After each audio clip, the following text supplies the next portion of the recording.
Hola, ¿cómo están? Bienvenidos a este canal psicoeducativo, donde hoy vamos a hablar sobre un tema que les ayudará tanto a los padres como a los psicólogos a conocer más sobre la enuresis. Vamos a conocerla.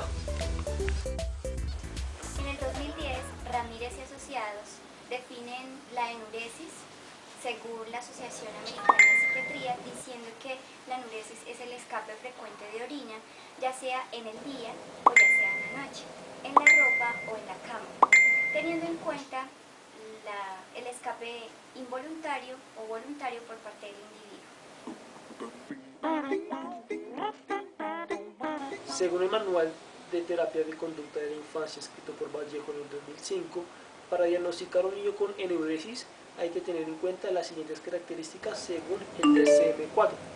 La primera de ellas es emisiones repetidas de orina, ya sea en la ropa o en la cama, voluntaria o involuntariamente.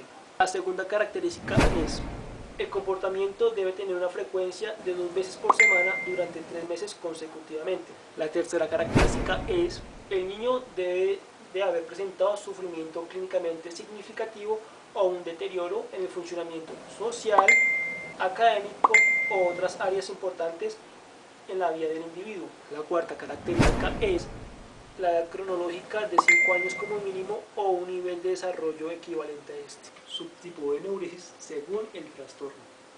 Si el niño nunca ha podido controlar la micción, se conoce como enuresis primaria. Y si el niño ha podido controlar el esfínter y vuelve a aparecer la incontinencia, se conoce como enuresis secundaria. Es importante tener en cuenta esta distinción en el diagnóstico de la enuresis. Subtipo de enuresis según la parte del día que se da este episodio. Si la enuresis ocurre en las horas de vigilia, se conoce como enuresis diurna. Y si la enuresis ocurre en el sueño, se conoce como enuresis nocturna. Si el episodio ocurre indistintamente o en las dos fases, se conoce como enuresis mixta. Personalidad premórbida en el sujeto neurético. Se ha distinguido enurético pasivo el niño que es callado y dócil. Enurético agresivo es cuando el niño es agresivo y revanchista. También se ha hablado de la inmadurez y la emotividad de un niño afectado con enuresis. Sin embargo, debido a la gran variedad de perfiles escritos, no podemos hablar de una característica significativa o concreta en el niño. En el diagnóstico diferencial, las alteraciones asociadas a la enuresis dependen de las actividades sociales del niño, como dormir fuera de la casa, la autoestima, la cólera, el grado de ostracismo social al que someten sus compañeros y el castigo o rechazo de los cuidadores o familiares. También es necesario hacer el diagnóstico diferencial entre la enuresis y la incontinencia generada por variables orgánicas. Para que un niño sea diagnosticado con enuresis en el CIE-10, debe aparecer con el código F98.0 con el título de enuresis no orgánica. En este incluye la enuresis de origen no orgánica, la enuresis primaria y secundaria, la enuresis funcional o psicógeno y la incontinencia urinaria no orgánica. Para la explicación etiológica de la enuresis se deben tener en cuenta 3 factores. El primer factor es un factor ambiental.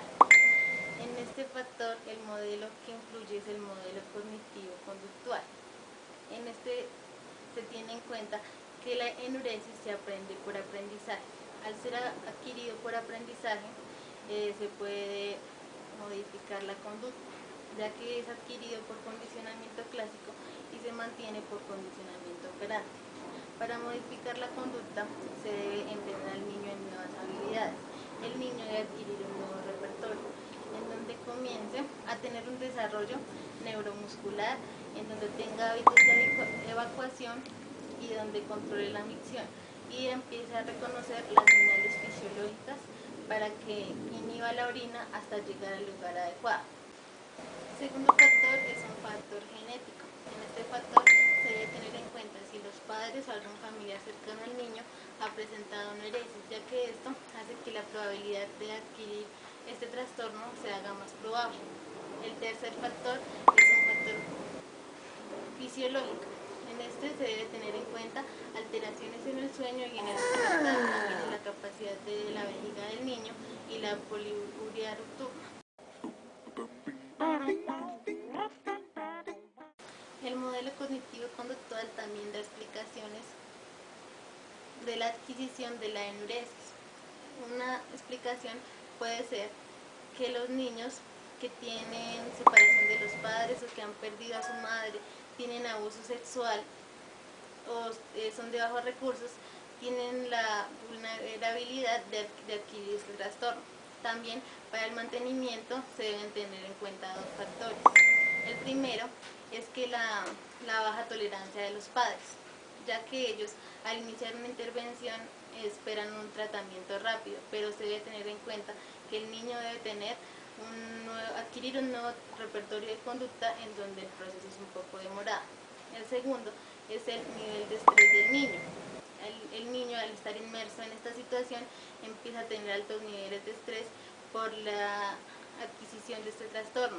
Empieza a tener bajas relaciones interpersonales y esto empieza a afectar su comportamiento. Según Aspeleta 2005, la evaluación tiene un propósito definido y es obtener información acerca de la conducta neurética para llevar a cabo una valoración o un análisis adecuado de dicha conducta. Hay tres instrumentos que podemos utilizar que son claves en la evaluación. El primero es la entrevista clínica. Esta entrevista clínica se lleva a cabo no solamente con el niño, sino también con sus padres o sus cuidadores. ¿Qué evaluaremos en la entrevista clínica? Haremos un análisis de la conducta enurética. También evaluaremos la historia familiar, si algún familiar en algún momento ha padecido dicha conducta y cómo se repite posiblemente en el niño. Otro aspecto que evaluaremos son los tratamientos anteriores a los cuales ha sido sometido el niño y por qué estos tratamientos no han tenido éxito. Por último, evaluaremos el entorno familiar y algunos trastornos comórbidos que pueden estar relacionados con dicha conducta. El siguiente instrumento que podemos utilizar, según Feria 2010, es la solicitud de un examen médico, con el fin de descartar posibles alteraciones a nivel físico. Por último, obtendremos información con el instrumento de registro, quien lo llevará a cabo tanto padres o cuidadores. ¿Qué obtendremos de este registro? La frecuencia, la latencia y los factores motivacionales, es decir, cómo el niño se ve frente a tal conducta enurética. Espero que hayan aprendido más sobre la enuresis y nos vemos en la siguiente ocasión.